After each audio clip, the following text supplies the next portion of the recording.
Olá, este é o Por Dentro da Política e eu vou conversar com o deputado Simão Pedro, do PT. Muito bem-vindo ao estúdio da TV Assembleia, deputado. Obrigado, Machado. Uma satisfação voltar aqui e discutir com você, com os nossos queridos telespectadores. Os assuntos de hoje, aliás, antes de uma pauta, vamos falar das perspectivas de um novo mandato. O senhor foi eleito para um terceiro mandato nesta Casa de Leis, que se inicia no dia 15 de março. Quais são suas perspectivas? Olha, Machado, primeiro eu estou muito orgulhoso dos votos que recebi, 118 mil votos, aumenta a nossa responsabilidade, é um voto bastante concentrado na capital, mas também se espalha pela Grande São Paulo e por diversas regiões do interior do Estado. Eu sempre pensei que um deputado ele tem que ter uma visão estratégica sobre o Estado de São Paulo, né? Não pode ser um deputado de uma cidade ou de um tema só, ele tem que... A gente aqui vota orçamento para educação, para saúde, os problemas de segurança pública estão em todas as regiões do Estado, habitação é um problema das grandes regiões metropolitanas, mas também temos problemas em cidades do interior, então a gente tem que ter essa visão macro, né? Bom, a população do Estado de São Paulo nos colocou na condição de oposição aqui na Assembleia Legislativa, né? Elegendo o governador Alckmin do PSDB, nós vamos no PT, provavelmente o PCdoB, o PSOL, quem sabe o PMDB, fazermos a oposição. E o papel da oposição é fiscalizar o governo.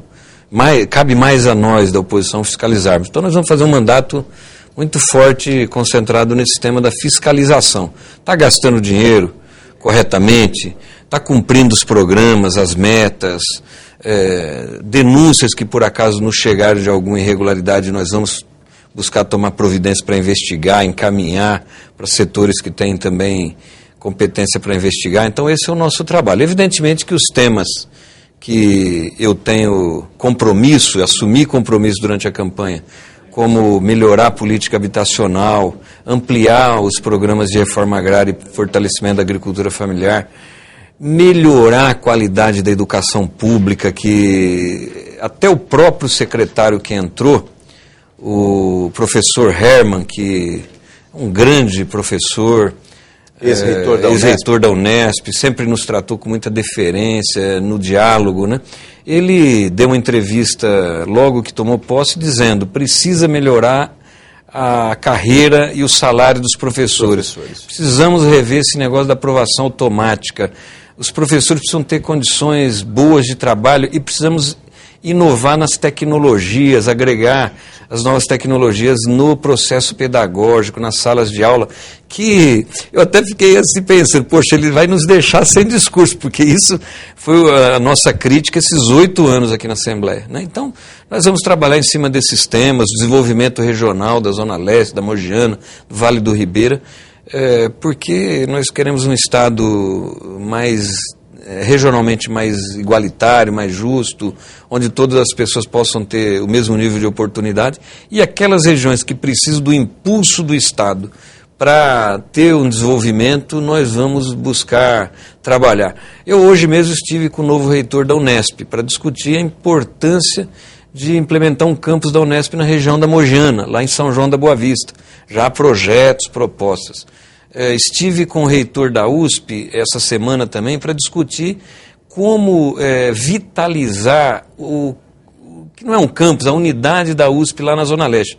Nós precisamos mudar o estatuto, trazer novos cursos, dar um sentido para aquela universidade, de maneira que ela dialogue com o potencial que tem a região leste, a grandeza daquela região, as necessidades daquela região. Então os cursos têm que ajudar a alavancar a economia local, a atração de empresas, a produzir mão de obra, produzir conhecimentos a partir da realidade daquela região.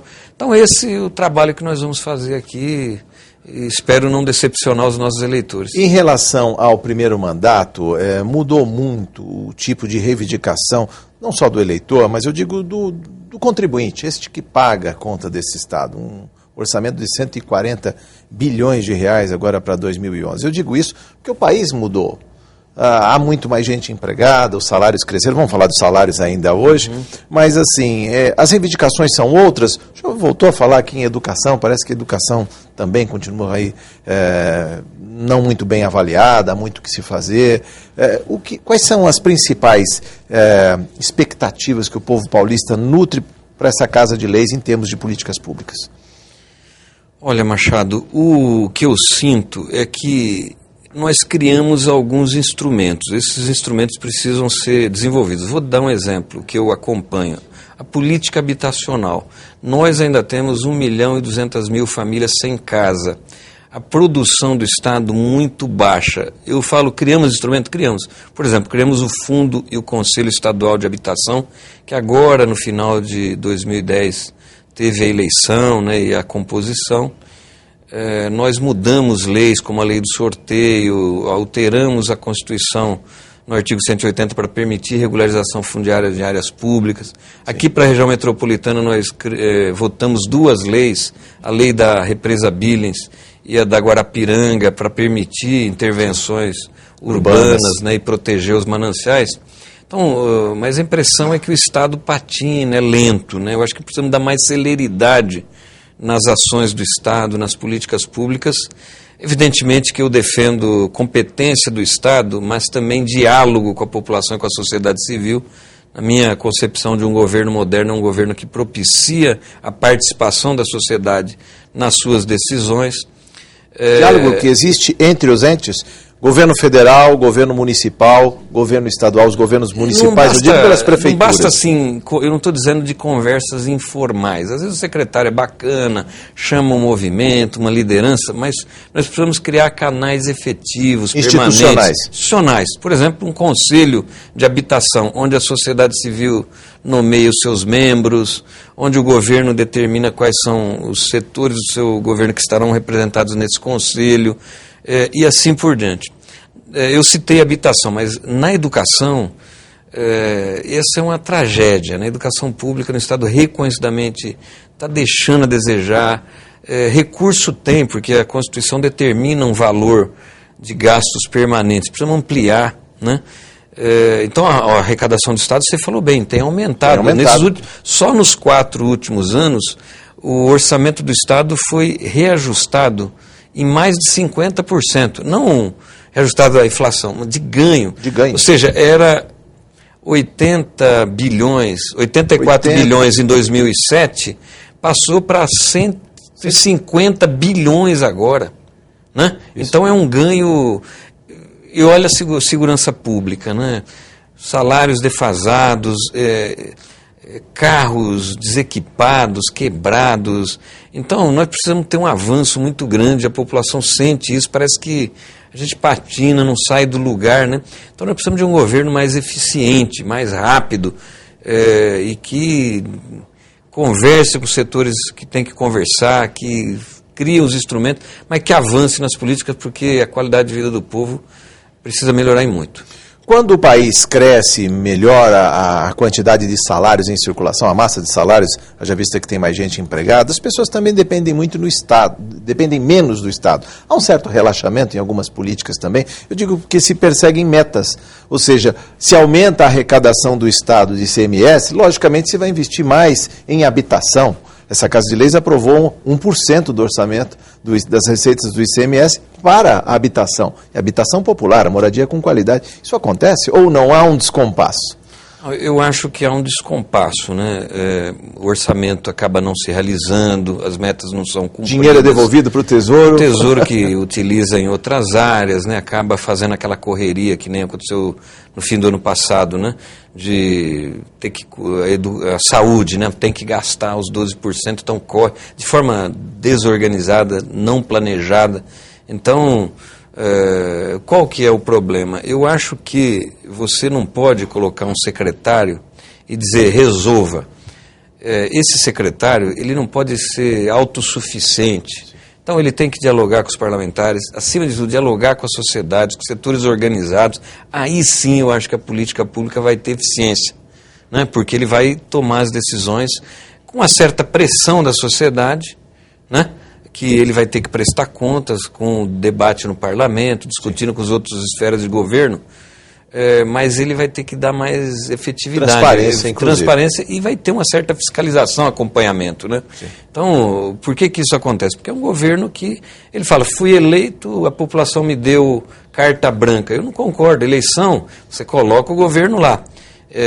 Eu aprovo como eleitor, a maioria pelo menos, aprova as linhas básicas, os compromissos, né? A figura do político que está sendo escolhido. Agora, ele vai ter que implementar um programa, e o programa ele tem que ser planejado, né? Ele tem que ser avaliado, se for necessário se corrigir rumos. Agora, como você faz isso? Com diálogo, ouvindo a sociedade, nos setores que fazem opinião, a sociedade organizada, aqueles setores mais interessados, para aí sim você ir corrigindo o rumo e dando efetividade e chegando a cumprir, se não cumprir 100% das metas, 80%, 90%, mas isso vai fazer parte de uma avaliação, você vai justificar o que ocorreu. Mas um governo que não faz isso, infelizmente, sempre vai ficar enrolando o povo, né?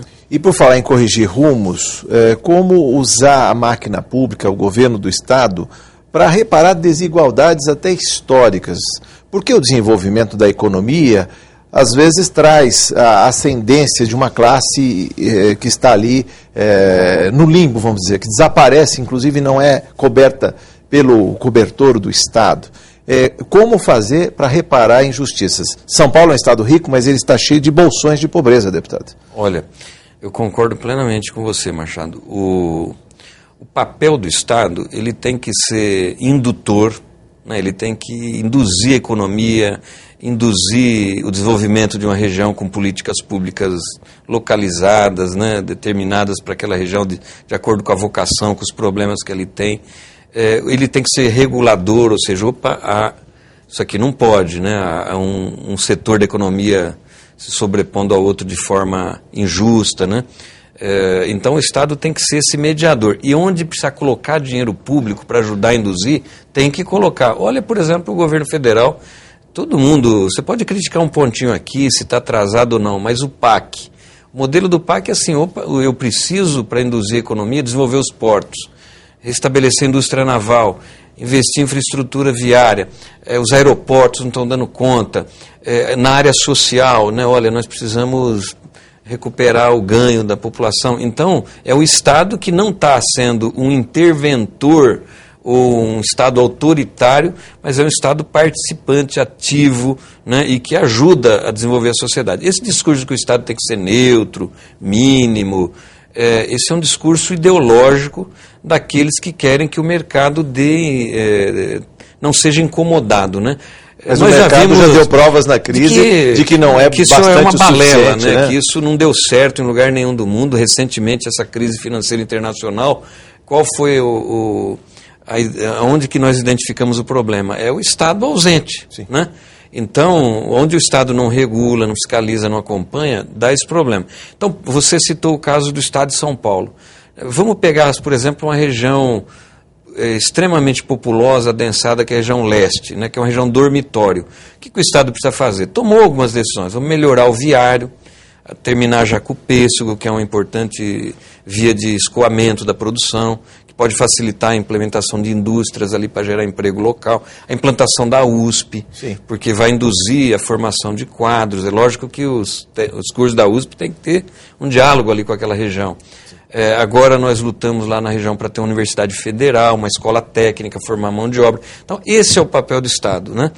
Não seria até um direito do cidadão que mora? Só para fazer uma reflexão, se tem 41 milhões de paulistas e tem 4 milhões de pessoas morando do Marco Zero da Sé até Guaianazes, não é justo distribuir 10% do orçamento para essa população? Então, isso é que nós precisamos ver, né? Nós não temos esse cálculo. Infelizmente, nós não temos essa preocupação aqui no Estado. Por exemplo, Vale do Ribeira, né? O Vale do Ribeira, o que nós precisamos lá? De colocar o campus da Unesp, só tem um curso. Precisamos efetivar aquele campus. Precisamos ter escolas técnicas, né? Precisamos discutir investimentos nas estradas, duplicar a economia local, a pesca, o turismo, né? A gestão lá do dos recursos naturais, das cavernas, aquelas comunidades que estão ali há tanto tempo. Então o Estado precisa estar ali presente, ajudando, né? Não vamos sonhar que vamos levar a fábrica da Volkswagen lá para o Vale do Ribeira. Mas não seria possível o Estado criar uma política de incentivo a pequenas indústrias a partir da produção natural, do pescado, da pupunha, do palmito, ou do turismo local, né? Então, é esse o papel que eu acho que você estava dizendo aqui. Isso vai resultar no quê? Em aumentar e ampliar os direitos à educação, ao emprego, né? E fixar essa população no local. Lógico, desenvolver. Ali tem um patrimônio ambiental? Tem, vai ser preservado, mas não é porque o cara mora ali, tem que preservar, ele vai ser pobre a vida inteira, porque ele não vai ter um emprego de qualidade, um bom salário, né? Então aí é que o Estado tem que planejar. Qual é o orçamento que nós vamos destinar para aquela região? Quanto que o Estado vai gastar ali, em que áreas? Machado, eu não estou aqui falando de algo que não existe. Eu sempre cito o exemplo de Minas Gerais. Minas Gerais, o cidadão mineiro sabe quanto que o Estado vai investir aqui no Vale do Jequitinhonha, na região do Triângulo Mineiro, na região... Então, o orçamento é bem discutido, ele é regionalizado. E aqui em São Paulo também seria possível fazer isso? Seria fazer, por meio das audiências públicas do orçamento, para definir e decidir como... E onde vai ser investido o dinheiro? Aqui tem um mal, que é essa visão de que quem é eleito, o secretário, ele é autossuficiente, ele sabe o que tem que fazer, então manda uma peça aqui para a Assembleia, nós não podemos modificar, ela não é debatida com a sociedade tem que aceitar aquilo, né? E evidente que isso que eu estou falando aqui, muita gente nem chegou a pensar nisso, né? O nosso telespectador que está em casa assistindo. Mas o Estado ele tem que se abrir, o bom gestor ele tem que levar informações, né? Eu sou contra esse negócio de um gestor público, tem aqui o segredo do Estado, o povo não pode saber quanto arrecada. É o contrário, o povo tem que saber quanto o Estado arrecada, como é que está gastando, até para ele ter uma compreensão. Afinal é ele que paga